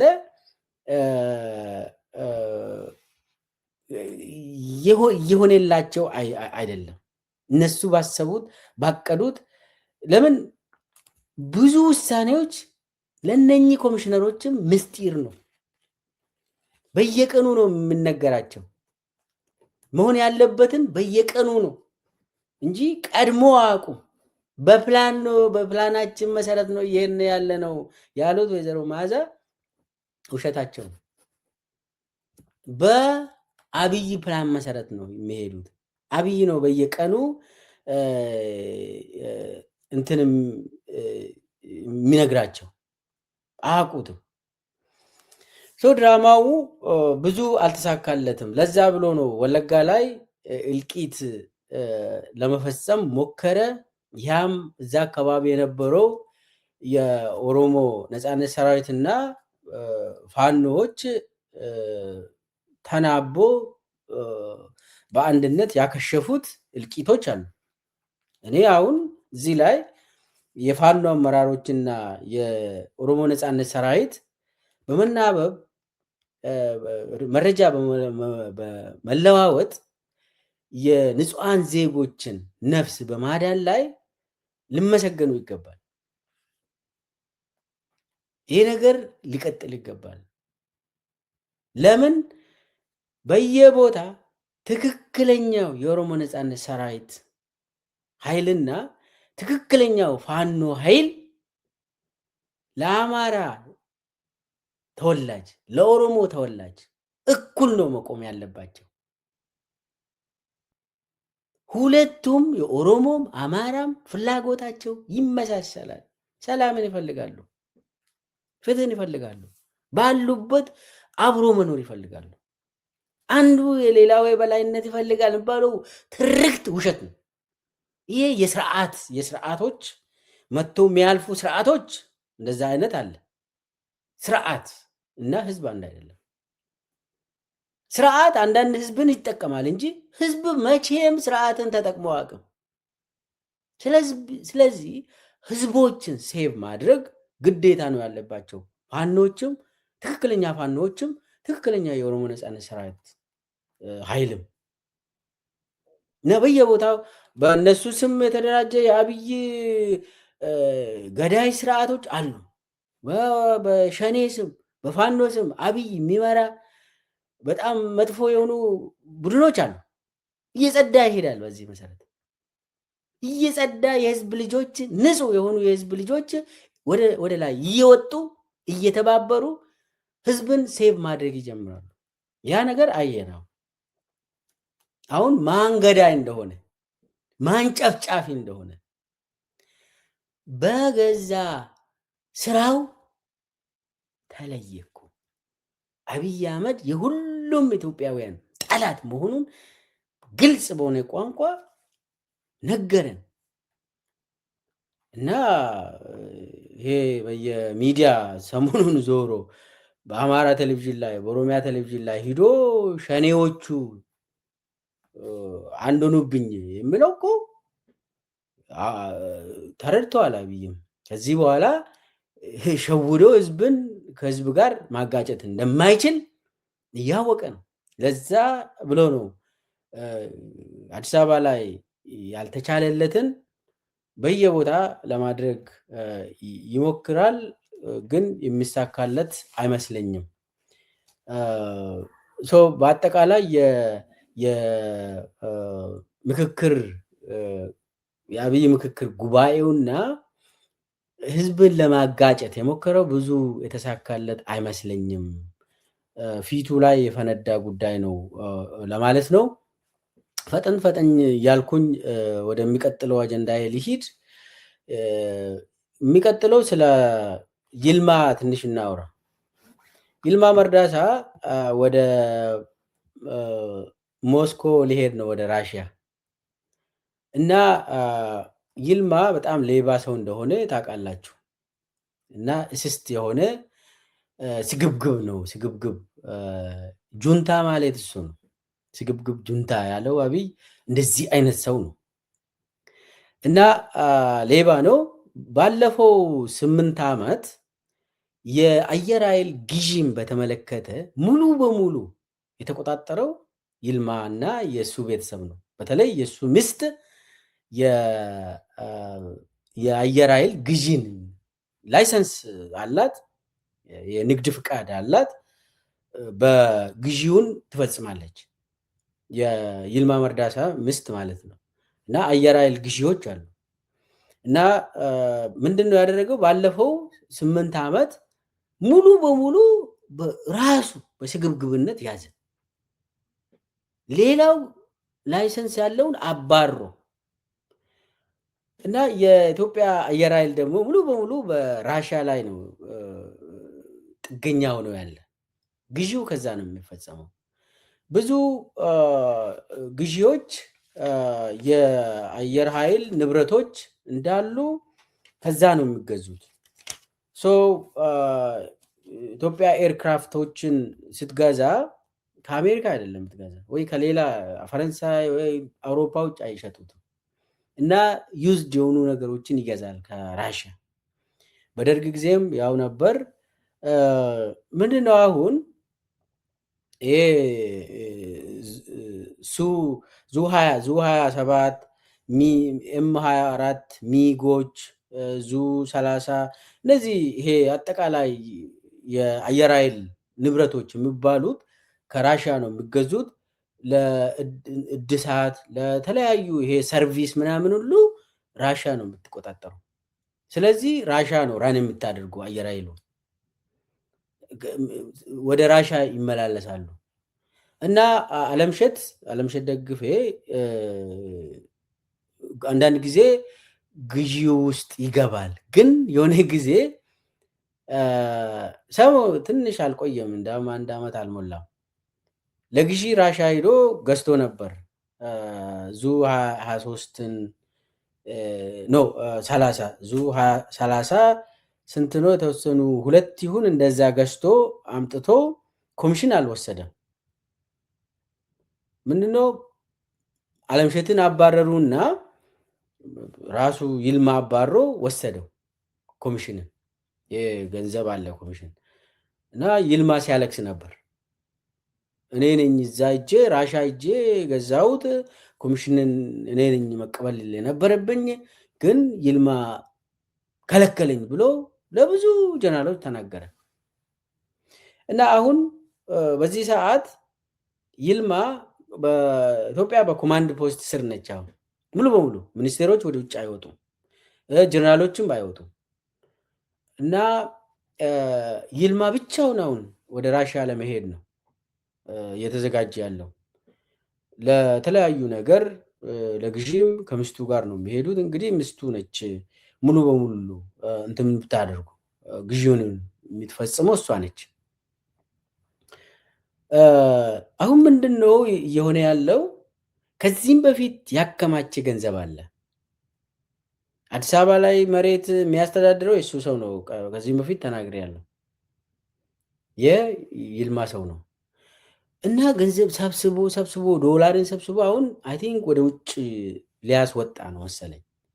አሁን ብቻውን ሆኖ ወደ ራሽያ ለመሄድ ነው አሁን ተደብቆ። እና ሌላ ጀነራሎች ምናምን ከሱ ጋር አይሄዱም። አሁን ለኮሚሽን ብቻ አይደለም አሁን የሚሄደው፣ ከዚህም በፊት ያስቀመጠውን ገንዘብ የሆነ ቦታ መስመር ማስያዝ አለበት። ስለዚህ ጊዜው አሁን ነው ብሎ ስላሰበ ወደ ራሽያ ይሄዳል። በዛ በኩል የሆነ ቦታ ከዚህም በፊት ያስቀመጠውን ገንዘብ ሊያስቀምጥ ነው። ይሄ ነው ዋናው። በተለይ የእሱ ሚስት እኮ ከሰው ትነግራለች፣ ለሁሉም ነገር ትናገራለች፣ ምንም አትደብቅም ያላቸውን ነገር እና ኤኒዌይስ ምንድን ነው አሁን ይልማ ፈርቷል። አንድ ወሬ አለ እየተወራ ያለ አብይ አህመድ ብርሃኑ ጁላን ያነሳል፣ ይልማንም ሊያነሳ ይችላል እና እንደዚህ እየተወራ ነው። እኔ እርግጠኛ ሁኜ የምናገረው ይልማ ትንሽ ሙያ አለው፣ ምንም የማይካድ ነገር በአየር ኃይል አካባቢ ሙያ አለው። ግን አብይ እዚህ አካባቢ አየር ኃይልን በጣም ይፈራል። የሆነ ሰው ይልማን ጀንጅኖ ከያዘ በቃ ያልቅልኛል ብሎ ይፈራል። አብይ በተፈጥሮ ፈሪ ስለሆነ ማለት ነው። ስለዚህ ፈሪ ስለሆነ ይጠራጠራል። ስለሚጠራጠር ደግሞ ምንድን ነው የሚያደርገው? ወሬ እንዲወጣ ያደርጋል። ይልማን ሊያነሳ ነው አብይ ብሎ ይሄ መረጃ እንዲወጣ ሊክ እንዲያደርግ ያደርጋል። ዋናው ነገር ግን አብይ ይልማ መርዳሳን ሊያባረር አይደለም። ይልማ መርዳሳ ለጥበሉ እንዲሆን ነው። ለሱ ለጥበሉ ሆኖ ያለምንም ወለም ዘለምታ ቀጥታ እንትን ለአብይ ተገዢ ሰው ሆኖ እንዲቀጥል ነው አብይ የሚፈልገው። ይልማን ሊያነሳ ነው ሲባል አብይ ራሱ ነው ይህንን ደግሞ መረጃውን የሚለቀው ሊክ የሚያደርገው። ያ ቶሎ ይልማ ጋር ይደርሳል። ይልማ ደግሞ ሊያነሳኝ ነው ብሎ ሲያስብ አብይም በጀት መምታት ሳይሆን ቶሎ ሎያል መሆኑን ማረጋገጥ አለበት። ለአብይ ምስኪን ሆኖ መቅረብ አለበት። እንደዛ ራሱን ካደረገ በቃ የአብይ እንትን ተሳክቷል። አሁን ከዚህም በፊት ወንዴ የሚባል የአብይ ጠባቂ የነበረው የሱ ቦዲጋርድ ኃላፊ የነበረው አንድ እንትን ረዘም የሚል ወንዴ እሱን ጠርቶ አብይ ልትገለኝ ነው አይደል ሰምቻለሁ አለው። አስቡት እንግዲህ የራሱን ቦዲጋርድ ጠርቶ ልትገለኝ ነው ደርሼብሃለሁ አለው። ልጁ እዛ ውሃው ነው እንዴት በቃ እኔ መሞት አለብኝ አለ ልጁ ደንግጦ። ከዛ አብይ ያሰበው ስለሚፈራ እያሸማቀቀ የሆነ እንትን እንዲገዛ ለማድረግ ይሞክራል። አብይ ግን ደግሞ ያ አልሆነም። ልጁ ከዚህም በፊት አብይ የፈራቸው ሰዎችን ገሏል። እክሌ ሊገለኝ ይችላል ብሎ ካሰበ አብይ ይገለዋል ቀድሞ። ያ ሰው አብይን ለመግደል ባያስብም አብይ በሽተኛ ስለሆነ ሊገለኝ ይችላል ብሎ ካሰበ ይገላል ቀድሞ።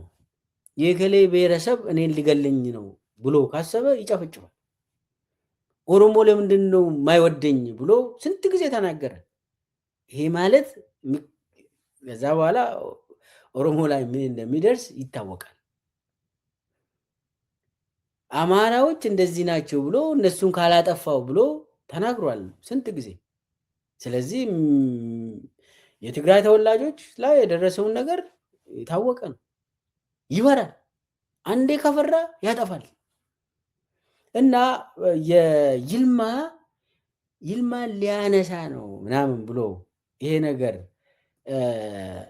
ሲወጣ ይልማ ቶሎ እንዲሰግድ የሆነ ችግርን ፈጥሯል ከሆነ ሙሉ በሙሉ ኃጢአቱን ተናዘው ንጉሥ ሆይ ይህንን አጥፍቻለሁ ማረኝ ብሎ መጠየቅ አለበት ማለት ነው።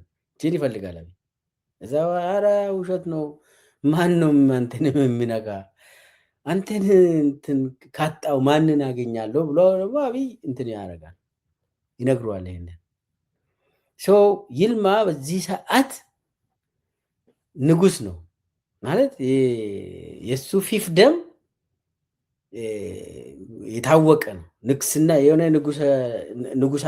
ቦታ ንጉስ ነው፣ ያው ከአብይ በታች ማለት ነው። ስለዚህ አይነካም።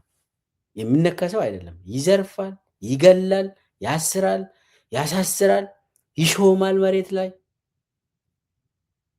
ዝርፊያ ላይ ዋና ስራ አስኪያጅ ሆኖ ይቀጥላል። አይነካም፣ በፍጹም አይነካም። ብርሃኑ በቀለ አይነካም፣ ይልማም አይነካም። ይህ የታወቀ ነው።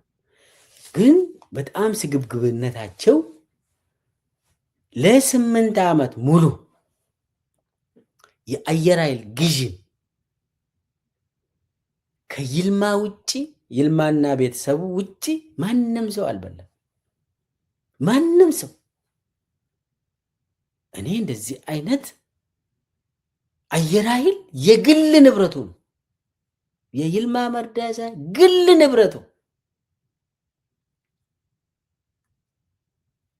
እና ዝም ብሎ እንደዚህ አይነት እኔ ሰምቼም አላውቅም።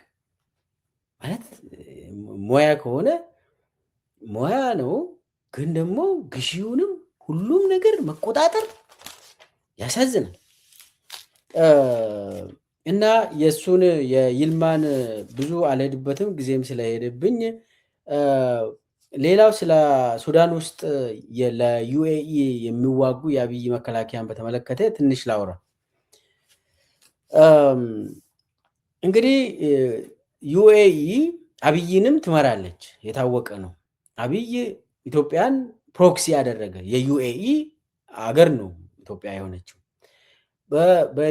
በአብይ ምክንያት አርኤስኤፎች ይህ ሀሜት የሚባለው ጄኖሳይድ የሚያካሄደው ሱዳን ውስጥ የሚታወቅ በጣም ጃንጃዊድ ሚሊሻ መሪው ኢትዮጵያ ውስጥ የስልጠና ቦታዎችን አግኝቷል። አሶሳ አካባቢ ስለተመቱ ወደ ወለጋ ወደ መንዲ መጥቶ መንዲ አካባቢ አባጫና ያለው የሚባል ሰፈር መንዲ ውስጥ አርኤስኤፎች ስልጠና ሲወስዱ ነበር እና የኢትዮጵያ ኩርሙክ በአልቡራን ሲወሰድ ከዛ ሸሽቶ ወደ አሶሳም አልቻሉም፣ ወደ መንዲ ነው የሸሹት። እዛ አካባቢ አርኤስኤፎች ስልጠና ሲወስዱ ነበር።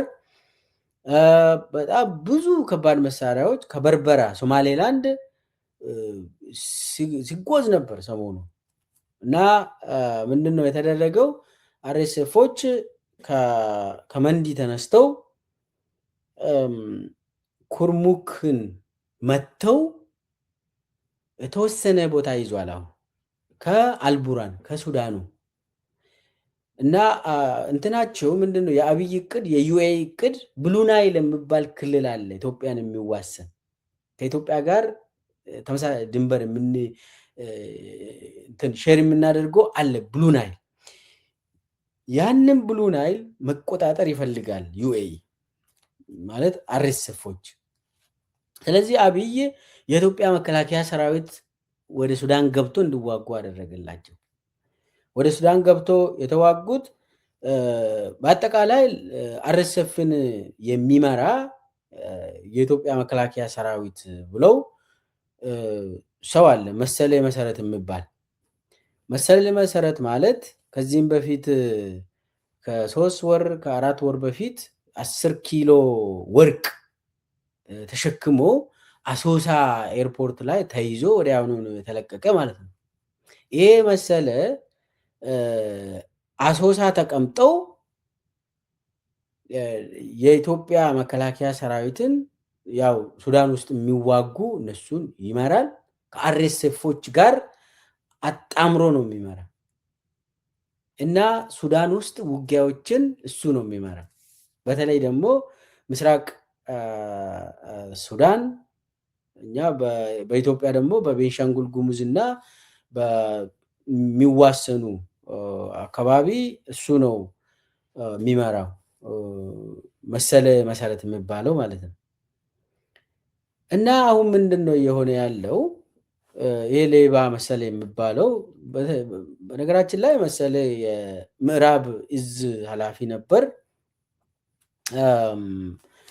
አሁን እሱ ነው እንግዲህ የኢትዮጵያ ሰራዊትን ሱዳን ውስጥ የሚመራ እሱ ነው።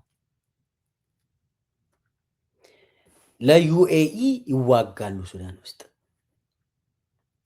አስቡ ውስጥ ትንሽ አብይ አህመድ ኢትዮጵያ ውስጥ በየክልል ይዋጋል።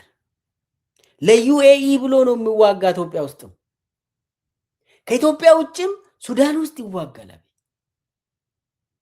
ደግሞ የሚጠቀመው ኢትዮጵያውያንን ነው። ኢትዮጵያውያንን እንደ መርሰነሪ፣ የዩኤኢ መርሰነሪ ራሱ መርሰነሪ ነው። አብይ መርሰነሪ አድርጎ ሱዳን ውስጥ እንዲዋጉ አደረገ። አሁን ሱዳኖች ኢትዮጵያ ነች እኛን ከኢትዮጵያ ጋር ነው የምንዋጋ እያሉ ነው ሱዳኖች። ይህ እኮ በየቦታ ግንባር እየፈጠረ በየቦታ የሱዳን ግንባርን ፈጠረ። የኦሮሚያ፣ የአማራ፣ የትግራይ፣ የኤርትራ። ይህ እኮ እኔ አንዳንዴ እብድ ነው እንደ ሰውየው። ለራሱ እንኳን አይመቸውም እኮ አይሆንለትም እኮ። ግን ሁሉም ላይ ጦርነት ታውጃለ እንደ ማለት ሱይሳይዳል ነው የሚፈጽመው ሰውዬ። በየጊዜ የሚያደርገው እኮ አሁን ሸረሪና ላይ የተዋረደውን በዚህኛው ደግሞ በኩርሙክ ላይ አርኤስኤፎችን በመደገፍ ትንሽ ፑሽ አድርጓል ሰሞኑ። ግን ደግሞ ዘላቂ አይሆንም፣ ሰስቴነብል አይደለም። ሸረሪና እና የኩርሙኩ ይያያዛል። ለምንድን ነው የሚያያዘው? ስትራቴጂካሊ አብይ ምንድን ነው የሚለው? ኤርትራዎችም በኩርሙክ በኩል እየተዋጉ ነው፣ ቲዲኤፎችም በኩርሙክ በኩል እየተዋጉ ነው።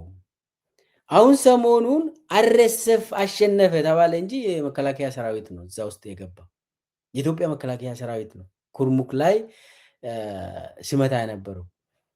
እነ ጌታቸው ጉዲናና እነ መሰለ መሰረት የሚመሩት ማለት ነው። እንትን ነው ይመሳሰላል። እና የአብይ ሰራዊት ምንድን ነው የሚሉት? ቲዲኤፎች በሸረሪና ማዋጋ ውጊያ አልፈለጉም፣ መቀጠል አልፈለጉም፣ ወደ ወልቃይት መሄድም አልፈለጉም። ስለዚህ የምዕራቡን ግንባር ሊያጠናክሩ እየፈለጉ ነው። ስለዚህ ያለን አማራጭ ሱዳን ውስጥ ገብተን መዋጋት ነው ያሉት። ሱዳን ውስጥ ገብቶ ለሁለት ነገር ነው እንግዲህ፣ አንዱ ለስልጣኑ አብይ፣ ሁለተኛው ደግሞ የዩኤኢ ተላላኪ ስለሆነ ሱዳን ውስጥ ይዋጋሉ። ይኸውላችሁ ሰሞኑን አሁን የሱዳኑ መንግስት እና አልቡራን ወደ ካርቱም ተመልሷል። መንግስት ሙሉ በሙሉ ስራ ጀምሯል ሱዳን ውስጥ። ካርቱም 4 ሚሊዮን ተፈናቃዮች ወደ ካርቱም ተመልሶ፣ አልቡራንም ወደ ካርቱም ተመልሶ፣ ከዚህም በፊት ከካርቱም ወጥቶ ፖርት ሱዳን የነበረው መንግስት ወደ ካርቱም ተመልሶ አምባሳደሮችን ደብዳቤ በመቀበል ሙሉ በሙሉ ስራ ጀምሯል። እና ይሄ ደግሞ ለአብይም ለዩኤኢም በጣም ሄዴክ ነው፣ በጣም ውርደት ነው። ሰው ምንድን ነው እያደረጉ ያሉት? አብይ በቀጥታ መከላከያን በመላክ ሱዳን ውስጥ ጦርነት ጀመረ፣ ለዩኤኢ አሽከር።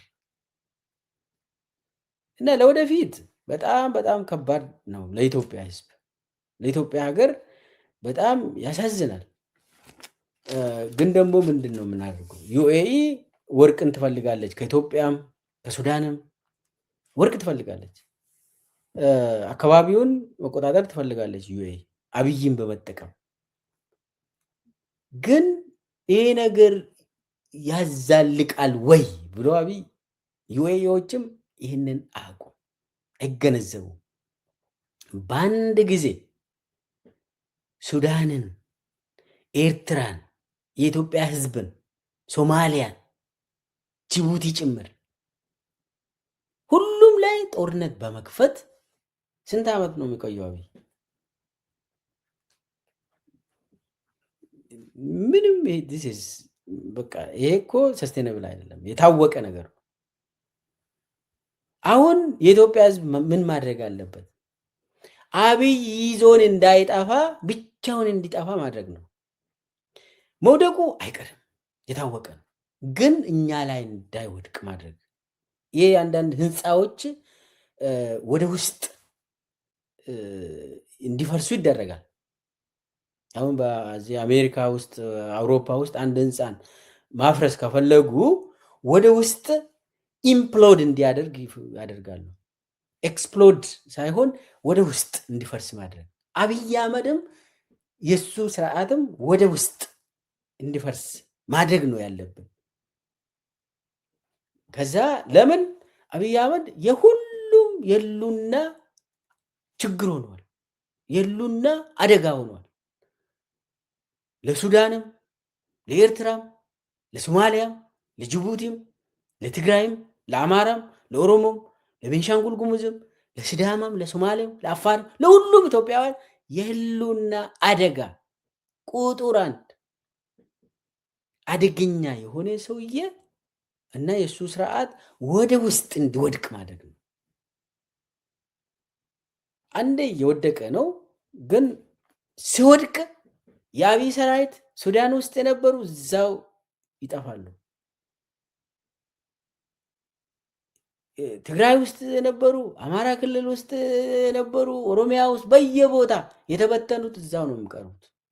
አብይ እንደሆነ ወደ አቡዳቢ ነው የሚጠፋው። ስለዚህ ይሄ ወታደሩም ራሱን ማዳን አለበት፣ ከአብይ ጋር መጥፋት የለበትም። ለዚህ ደግሞ ትልቅ ስራ ብዬ የወሰድኩት በተለይ የፋኖና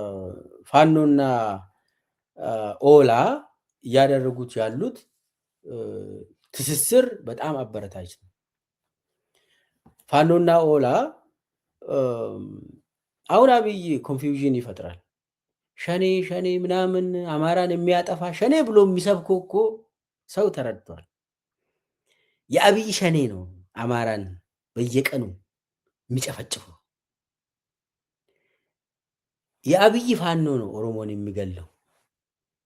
ይሄ ታውቋል። አሁን አብይ እዚህ ላይ ፎከስ በማድረግ አንደኛ የኦሮሞ ነጻነት ሰራዊት የአማራ ቁጥር አንድ ጠላት ነው። መልሶ ደግሞ አሁን ደግሞ ምን እያሉ ነው? ኦሮሚያ ውስጥ ባዚወይ ሰውን ሲገሉ የሚገርም ኦሮሞን ሲገሉ ፋኖ ደጋፊ እያሉ መግደል ጀምሯል። ፋኖ ደጋፊ እያሉ መግደል ጀምሯል። አማራውን ደግሞ ሸኔ ደጋፊ ብሎ መግደል ጀምሯል። እንትኑ እኮ በጣም አይቆምም እኮ። ከዚህም በፊት ሸኔ ገደለ ነው አይደል? ወይ ደግሞ ፋኖ ገደለ ነው አይደል? አሁን ደግሞ ፋኖና የኦሮሞ ነጻነት ሰራዊት ተስማሙ ብሎ አብይም ስላወጀ በተጨባጭም ስምምነታቸውን ስላየን ሁኔታው ኦሮሞን ሲገሉ ነፍጠኛውን ደገፍክ እያሉ ነው። አማራን ደግሞ ለሸኔ እንትን አቀበልክ እየተባለ መግደል ጀምሯል። እዚህ ላይ እኔ ብዙ ቦታ አውቃለሁ። ኦሮሚያ ውስጥ ህዝቡ ተሳስሯል ማለት አንድ ነው። ትስስሩ ቀላል አይደለም።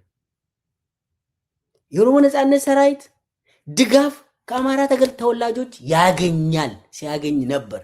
እየታወቀ ነው። የኦሮሞ ነጻነት ሰራዊት ከአማራ ተወላጆች ድጋፍ ያገኛል፣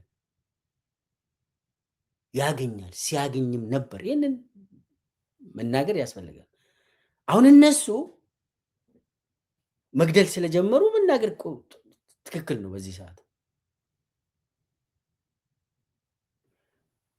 ኦሮሞም ትክክለኛ ፋኖ ለአማራ ህዝብ የሚታገል ፋኖ ትክክለኛ ነፃ አውጪ እንደሆነ ተገንዝቧል። ይሄ አብይ የሚያደራጀው ፋኖ አለ፣ አብይ የሚያደራጀው ሸኔ አለ። ህዝቡ አንድ በአንድ አውቋል።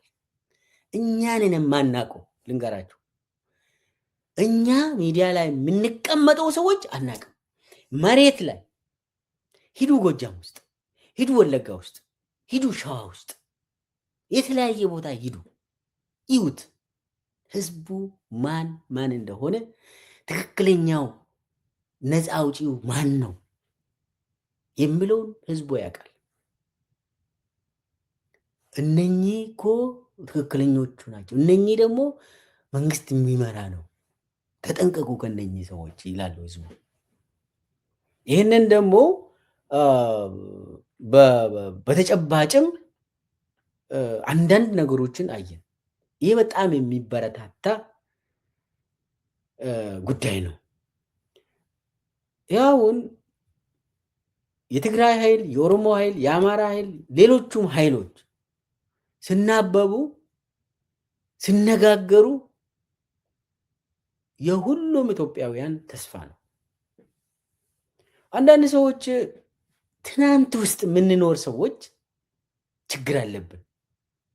ጊዜ ያለፈበት ጉዳይ ይዘን አይ ወያኔ ምናምን ምናምን ምንድን ነው የምታወራ?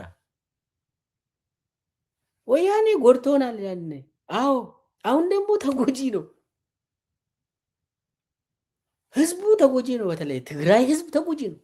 ከጄኖሳይድ የተረፈ ህዝብ ምን ያድርግ? ምን ያድርግ? ከቻልነው እንደግፋቸው፣ የትግራይ ህዝብን እንደ ህዝብ እንዲተርፉ። ማንም ሰይጣን ደግሞ የትግራይ ህዝብን ከደገፈ እሰየው ነው የምለው። ለምን ይህ ህዝብ ሊጠፋ እንዲጠፋ ተሰርቶበታል። አሁንም የትግራይ ህዝብ ካልጠፋ እያለ አብይ አህመድ በየቀኑ ሁሉንም የሚችለውን ነገር ያደርጋል፣ እያደረገም። ስለዚህ ትግራይ ወያኔ ትናንት እንደዚህ አጠፋ ምናምን፣ አዎ አጥፍተዋል። ግን የዛሬው ኦሮሞ እንደዚህ ተበድሎ አቅም፣ አማራው እንደዚህ ተበድሎ አቅም። የትግራይ ህዝብ አሁን በዚህ ሰዓት የተረፈ ህዝብ ነው ከጄኖሳይድ። ስለዚህ አንዳንድ ጊዜ ያለነው ትንሽ ራሳችን መያዝ ያለብን ይመስለኛል። አንዳንድ የኦሮሞ ጠልና የአማራ ጠል ሰዎች ደግሞ እንደው ከትክክለኛው ከህዝቡ ገለል ብትሉ። እኔ አሁን ከቻልነው ህዝብን የሚያቀራርብ እናድርግ። የት ይሂድ የኦሮሞ ህዝብ? የት ይሂድ የአማራ ህዝብ? ምን ያርግ? ከዚህ በላይ አለቀ እኮ። እንደው በሆነ እንትን አድርጉ ካልተረፈ ምን ያርግ ይሄ ህዝብ? እንዴት ይትረፉ? እስቲ መላ ካላችሁ አንድ በሉ እስቲ። እንዴት ነው የምትነጋገሩት? ፋኖና ሸኔ እንዴት ነው የሚወያየው? ይህ እኮ ጠላት ትላለ እንዴ?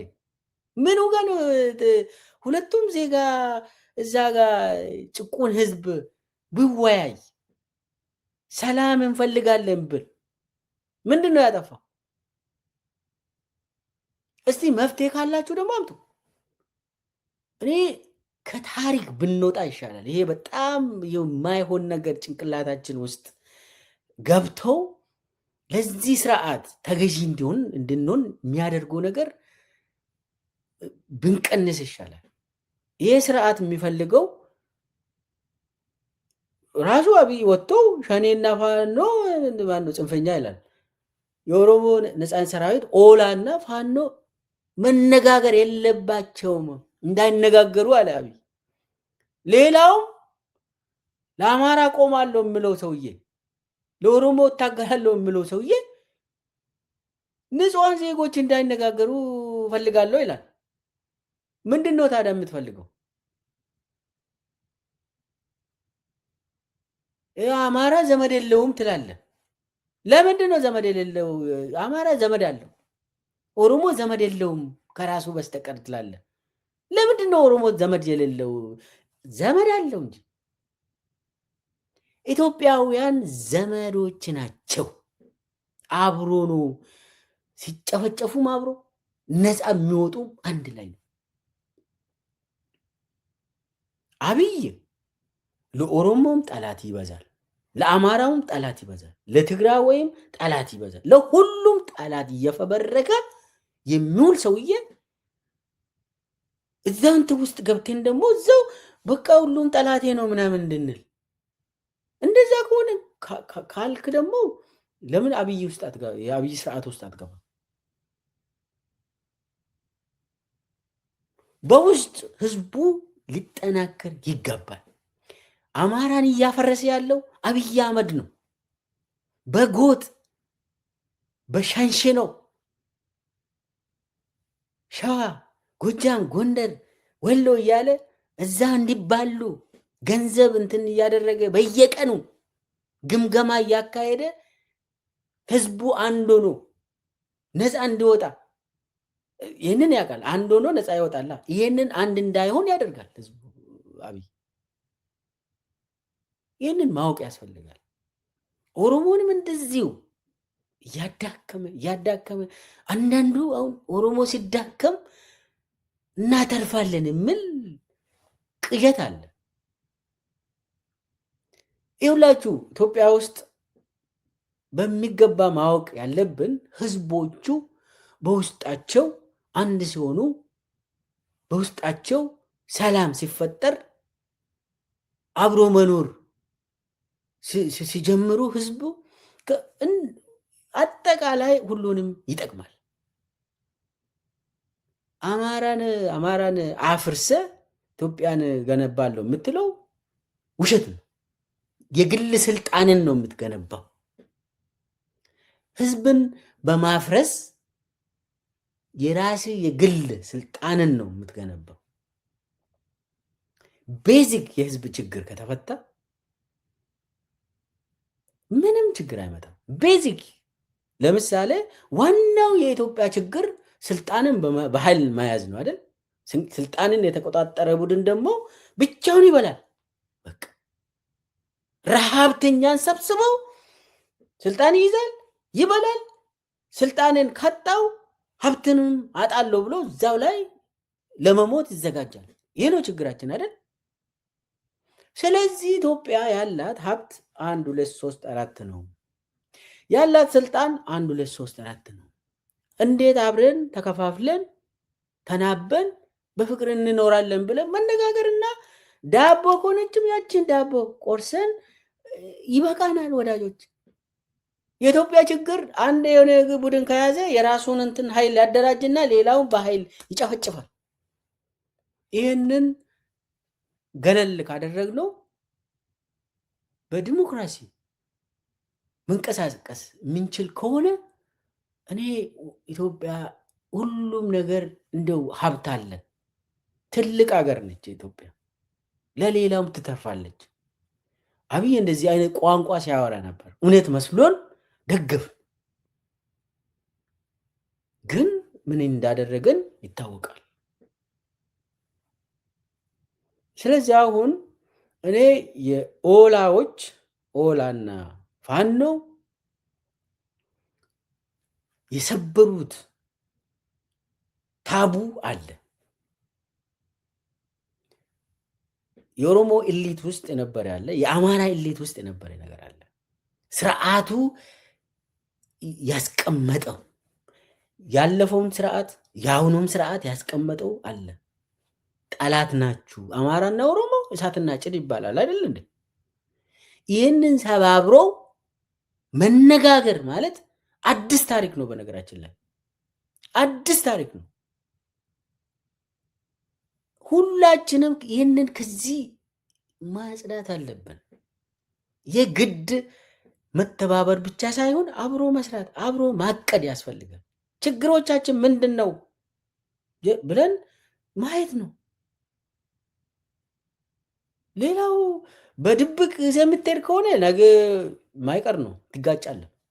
በድብቅ ይዘህ የምትሄድ ከሆነ ግን ኢትዮጵያ ውስጥ እኮ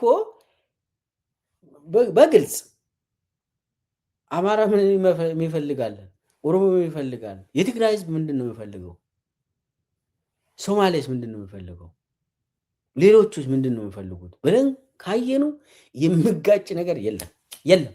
ውሸት ነው ይሄ የሚወራ። አብይ የሚያወሩት ውሸት ነው።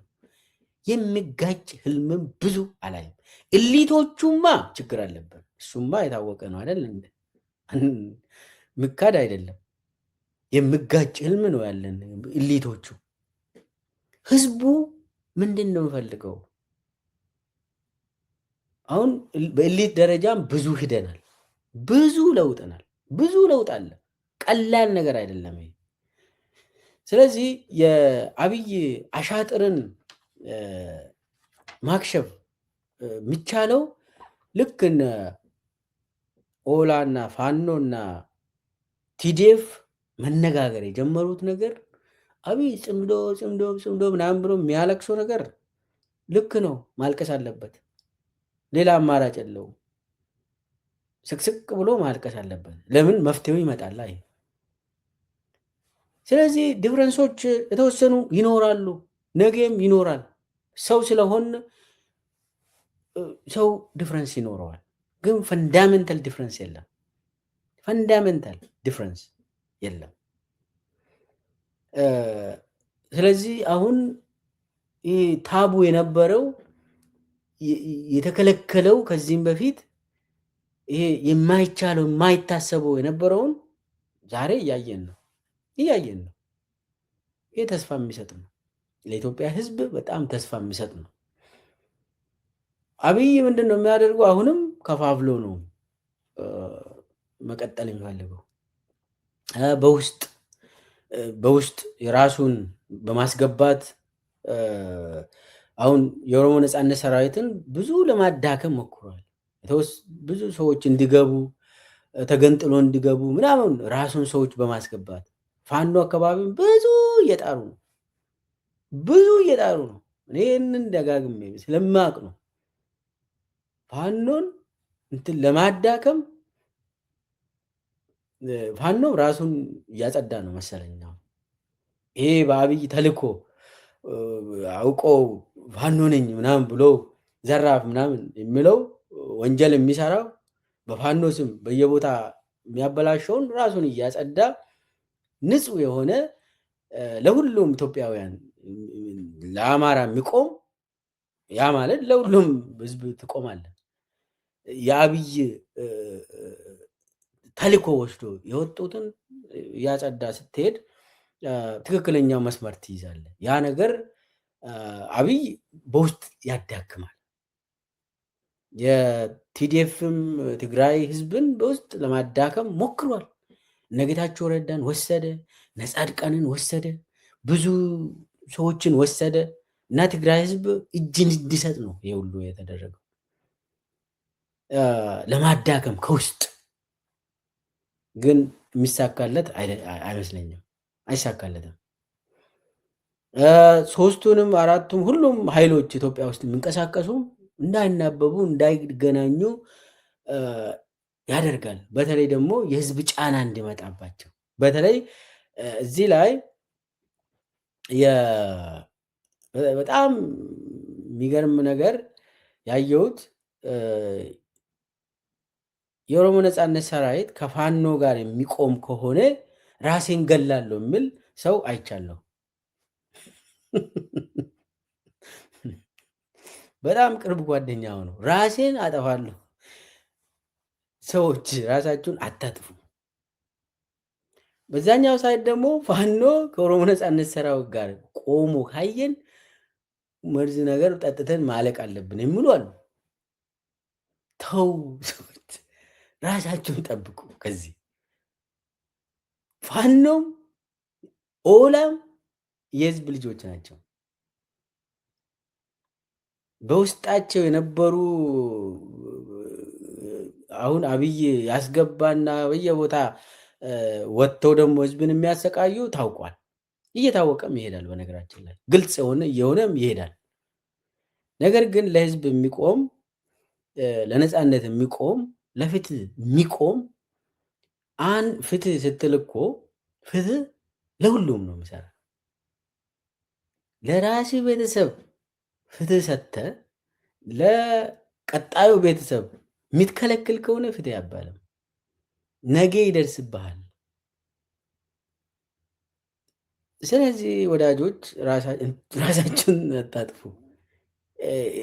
ለምን ይሄ ዲፕ ሩትድ የሆነ ችግር አለ ማለት ነው እኮ። ይሄ ደግሞ በየጊዜው ስርዓቶቹ የሚቀብሩት እንትን ዲፕ የሆነ ነገር ችግር አለ። ያ ስህተት ነው። ቤዚክሊ በመሰረቱ የህዝቦች ችግር ይመሳሰላል፣ መፍትሄው ይመሳሰላል። ለዛ ነው መተባበር፣ ጥምረት የሚያስፈልገው፣ መቀናጀት ያስፈልጋል። ፕላን ስታደርግ አንድ ላይ ማድረግ ትችላለን። ሽግግሩንም ትመራለህ ማለት ነው። አብረ ህዝቡ ወደሚፈልገውም አብረ ትዘልቃለህ። ያ ይሆናል። ያ ደግሞ ጥሩ ምልክቶችን እያየን ነው። አብይችን በየጊዜው ጠብቆ መርዝ ይወረውራል፣ ቦምቦችን ይወረውራል። የህዝብን አንድነት የሚሸረሽር ጽምዶ ምናምን ይላሉ። ጥምረት ብንለው ይሻላል። ጥምረቱም ችግር የለም፣ የቋንቋ ጉዳይ ነው። ጥምረቱም እንዲጠናከር ማድረግ ያስፈልጋል።